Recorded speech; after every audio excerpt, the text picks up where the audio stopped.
Jalen motherfucking Brunson. Let me say it again. Jalen motherfucking Brunson. 17 points in the fourth quarter and overtime. In a game where you thought it was dead and buried and the Cavs were going to win. Who turns up? Mr. Clutch himself, Jalen Brunson. I mean, this man yesterday, they were down by 22 points. And he puts not only the team on his back, he puts the entire New York Knicks fan base on his back. If you're watching the game in the third quarter, especially late in the third where the lead started to get big, that crowd in MSG was silent. It was quiet. But guess what? When you have Jalen Brunson, who time and time again proves why he's clutch, proves why, he put this team above himself, ahead of himself in terms of the contract situation, you can see that he's really invested and you can see that he knows it's his chance to win a chip in a poor Eastern Conference. But that does not take away from Jalen Brunson's performance. If you're looking at his points, he has 38 points. Like I said before, 17 points in the fourth quarter and overtime alone. If you're looking at the assists, 6 assists. He's doing a bit of defensive work as well. He got 3 steals. And this is what you need from your best player. This is what you need from your number one option. And Jalen Brunson put the entire New York Knicks team on his back. I mean, I had to start with Jalen Brunson because what he done last night is something that, when you're a fan of a team or when you're just a fan of the sport itself, is one of those nights you'll remember. It was one of the biggest chokes by the Cavs in a very long time, in about 40-50 years, in terms of they were up by such a big number and they lost. The run towards the end was a 44-11 run. I mean, they only scored 11 points. There was a time where the Knicks were on an 18-1 run and, Kenny Atkinson didn't think to call a timeout. Jalen Brunson in the entire fourth quarter, when it was time to get going, what did they do? They hunted James Harden on every possession, and as they hunted James Harden on every possession, he made every single bucket on James Harden's head. I mean, this is what you need from your star player. It is kind of remarkable to see such a collapse from the Cavs, but if there was a team to do it and if there was a arena to see it happen, it was always going to be the New York Knicks, and it was always going to be at MSG. I mean, I can't say enough more about Jalen Brunson. He made 15 out of 29 of his shots. He shot 51% from the field. He wasn't great from 3 points, as in from 3-pointer, but sometimes when you're not great from that 3-point line, what you have to do is you have to just get to your spot. And Jalen Brunson is a already small guard, but the way he's crafty, the way that he's shifty, the way that he's able to finish off the glass, the way that he's able to get to his midi is something that you look at any aspiring basketballer that's not maybe the height that they want to be. They need to look at Jalen Brunson's tape because it is something magical. I want to give a big shout out to Mikal Bridges as well. I know a lot of New York Knicks fans coming into the playoffs, they were very wary. They were very annoyed at Mikal Bridges because they thought he could have done a lot better. But I feel like since the playoffs have started, there's been a different side of Mikal Bridges. There's been he's kind of woken up. He's kind of realized what type of player he is. He's a player where they traded a lot of picks for him and, they expected better output, to be honest. And that's what he gave. There was a play in the fourth quarter. They were down by about 10 or 7. I'm not too sure to be exact. He hit back-to-back threes and the lead changes to a 3-point game. And that's what you need from Mikal Bridges. Once again, in overtime, Max Strus was bringing the ball up the court. Who gets the steal? Mikal Bridges. I mean, this is what you need from your players. This is what you need from not only Jalen Brunson, but from the guys around him. You need them to step up. And, Mikal Bridges, he stepped up. And it's something that, the Knicks are lucky to... I wouldn't say luck, actually. Luck is a bit harsh. But the Knicks are very fortunate to kind of leave this game with a win, because the Cavs did have an almighty collapse. And you don't think the Cavs will have this again. But it still is remarkable that, the Knicks can play this bad. I mean, I don't think the Knicks shot well from 3 all night. They shot 10 out of 32 from 3 all night, And the Knicks are someone that are a streaky 3-point team, right? They have guys like Landry Shamet, they have guys like Jordan Clarkson, Miles McBride, who had 0 points last night. You saw what he done against Philly. He's someone that can get very hot from 3. You have Karl Anthony Towns, who's arguably the best big man when it comes to shooting 3-point. He shot 1 from 5. OG Anunoby, 1 from 6. Jalen Brunson, 1 from 6. So it's something that you would think that they would improve on in the next game, because that is a cause for concern, going 10 from 32, especially the way that the NBA is moving. When you have, a big man that can space the floor like that and he's shooting 1 from 5, it's not great. I mean, Mikal Bridges done alright, he shot 2 from 4, but obviously him and literally Shamet were the only two guys that done alright from the field. I mean, Landry Shamet as well, he hit some big buckets. And I'm going to talk about the Cavs a little later on as well, like some of their thought process and some of the decisions that Kenny Atkinson and the players made. But, Landry Shamet, he done very well on the fourth and overtime to kind of keep Mitchell quiet. But Jalen Brunson, man, I feel like this is where the flowers need to go to. This is who the flower needs to go to, and it is Jalen Brunson. This is an immense night. You're going to be seeing TikTok edits. You're going to be seeing all these edits of Jalen Brunson where someone is talking over, and you're going to be seeing him just hit bucket after bucket. The way he hunted James Harden is something like, if you just watch the tape back, when watching it live, you're in awe, but when watching the tape back, you kind of really understand how skilled he is and how effortless he makes it look during live time. But it's a lot of skill and it's a lot of hard work and dedication that goes into it, man. Shout out Jalen Brunson. But let's talk about the Cavs a little bit as well, because we have to talk about the Cavs and the way that they did have a collapse. First of all, I have to talk about Donovan Mitchell. I feel like he had a very good night. 29 points, 6 steals and 3 assists. It's something that, people are questioning about Donovan Mitchell. Obviously, there's this side, but also the other side as well, like the defensive side. You saw the series against the Pistons, they wanted the matchup with Cade against Mitchell, or Cade against James Harden. And when Cade did kind of get that matchup, it did favour the Pistons. But I feel like Mitchell done very well. He actually held his own on the defensive end, and on the scoring end from the first quarter to the third quarter, he was brilliant, And it's kind of sad that, he's the number 1 option and his number 2 option in James Harden just simply didn't show up. He had more turnovers. He had 6 turnovers and he had 5 field goals made. He had more turnovers than shots made. It is concerning. And one thing that I'd like to talk about, and one thing that I'm questioning, is why, when the going got tough, why didn't Donovan Mitchell get the ball? They went on a big run. You're kind of lucky that it did go into overtime, because the way that you guys were playing it to close out that game, you guys were not getting any easy shots. I felt like, they relied a lot on Mobley's free, or, they were looked for Sam Merrill to hit a big shot. But you have Donovan Mitchell, who's been carrying your offense the whole night, who's been getting buckets, who's been making plays all night long, and you just did not find him. He was sitting in the corner guarded by Landry Shamet, whether that was in the fourth quarter or whether that was in the overtime. You have someone like James Harden, and yes, I feel like James Harden last night, once again, he didn't play good at all in the fourth quarter and overtime.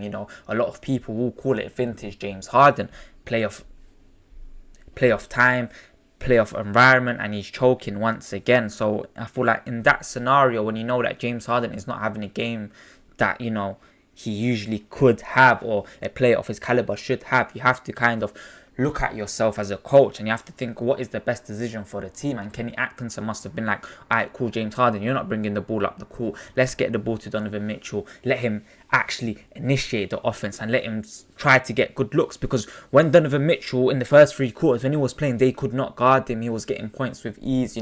There was he was crossing guys over, he was getting to his spot. He wasn't great from 3, but he still shot 36%, 4 from 11 from 3, that's a very good percentage. And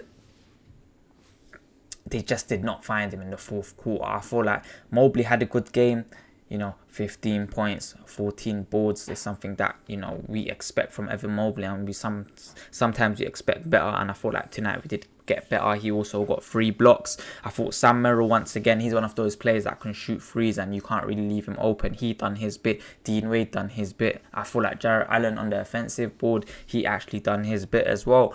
But when you're looking at the players to step up, it has to be James Harden. There's a reason why they traded for him. There's a reason why the Cavs were so aggressive around January, February times, because they thought that they had a chance to win a chip in a weaker Eastern Conference. And they did have a chance to win a chip, but James Harden, this is who James Harden is. This is who James Harden is known for. This is what he does. And I feel like Kenny Atkinson, as a coach, he needs to realize that, James Harden, he can have these moments, and it's happened throughout his career. And as much as you can trust him, sometimes you have to trust your first option in Donovan Mitchell.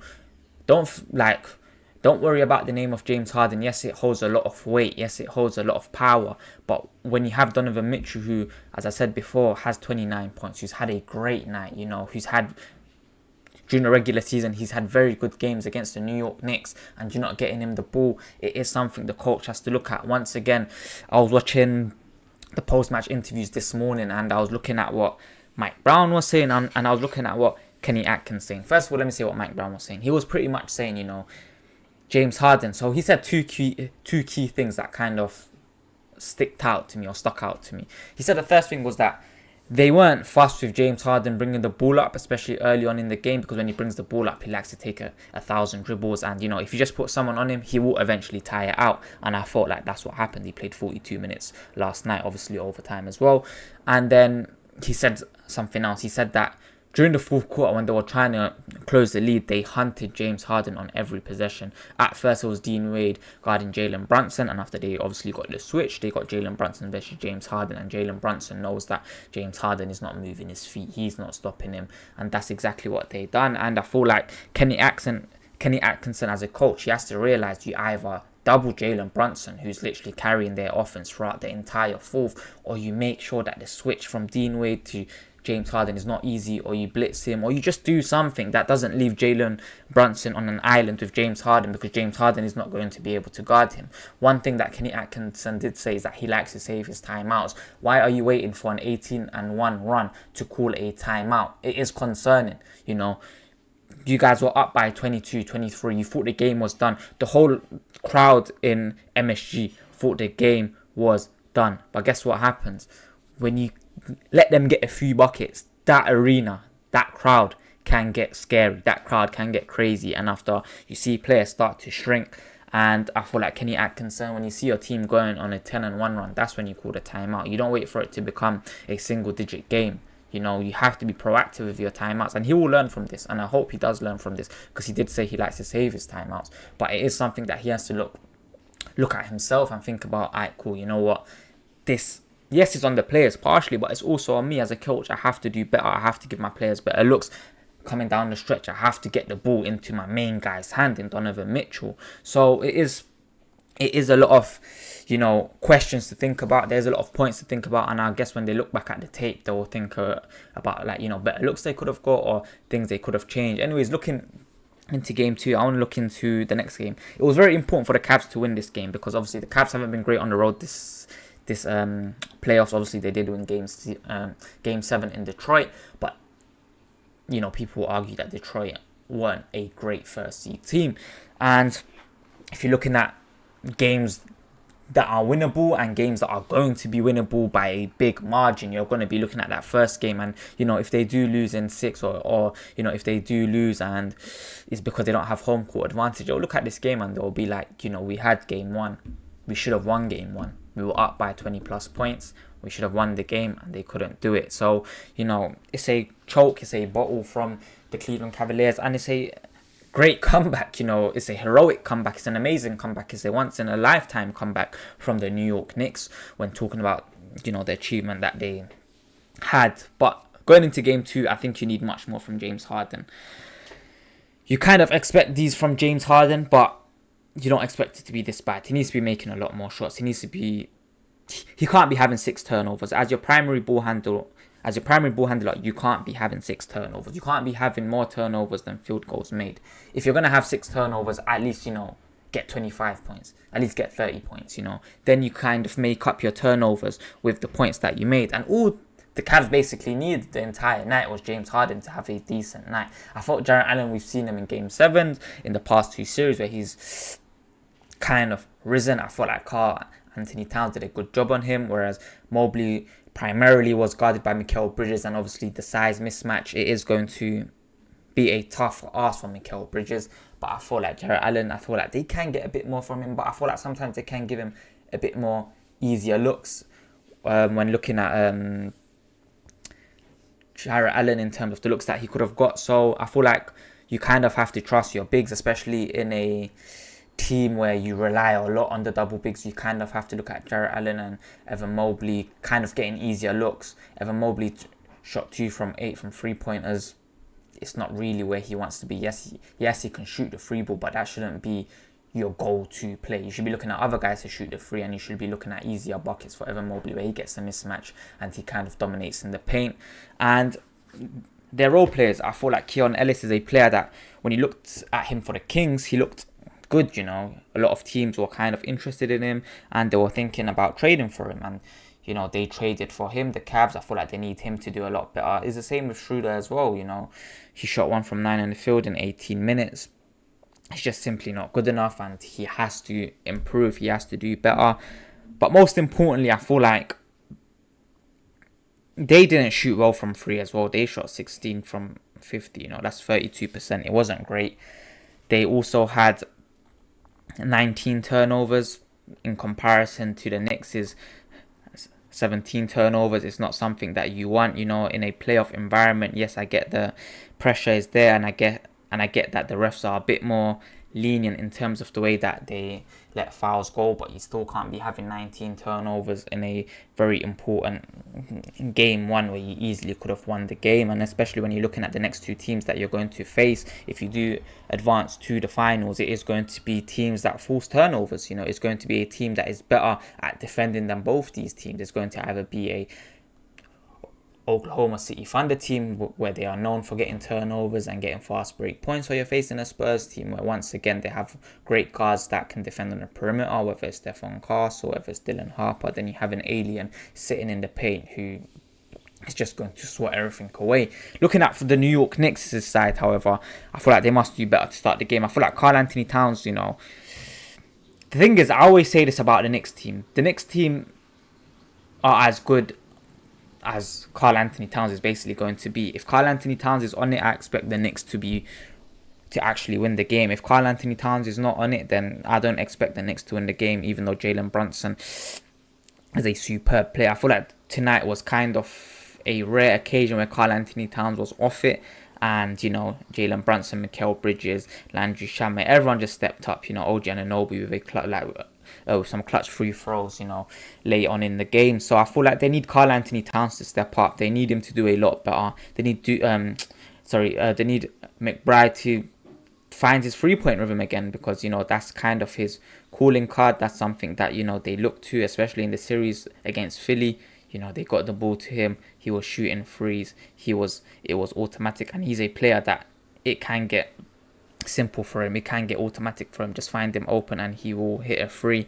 But they have to use this energy. They have to use this momentum going into the next few games, and they have to just kind of get better and better. And obviously, it's never easy where, you know, you're waiting a week to play a game, or like a week plus to play a game. It's kind of hard to get back into that rhythm straight away. So I guess this first game allowed them to get into rhythm, and it kind of didn't affect him because, you know, they won the game, albeit after an amazing comeback. So, you know, going into game 2, I feel like you need Karl Anthony Towns to be better. I feel like Mitchell Robinson, his calling card is the offensive boards. Yes, he did get a few. He got 4, but it's something that you expect him to be better at. And once again, turnovers. They had 17 turnovers. You ideally don't want to be getting more than 10 turnovers, because otherwise you give away easy fast break points, and especially in a team that has Donovan Mitchell, who is rapid, who is twitchy, you can get from one end to the other, you know, you'll be giving up easy points. But it was a great first game. It was kind of, this series, a lot of people looked at it and thought like, alright, cool, the Thunder and Spurs is the main series, and whoever wins that is basically winning the championship, right? But I feel like you kind of have to give these two teams a respect. I do believe that whoever wins out of the Thunder and the Spurs, they will end up winning the championship. But you have to give respect to the Cavs and the Knicks. And, you know, that first game last night was brilliant. Hopefully there's many more. But I've been your boy, Najib is a son. If you did enjoy it, please be sure to like, comment, share, subscribe. Make sure to comment down your thoughts. And I'll see you guys in the next video. Peace.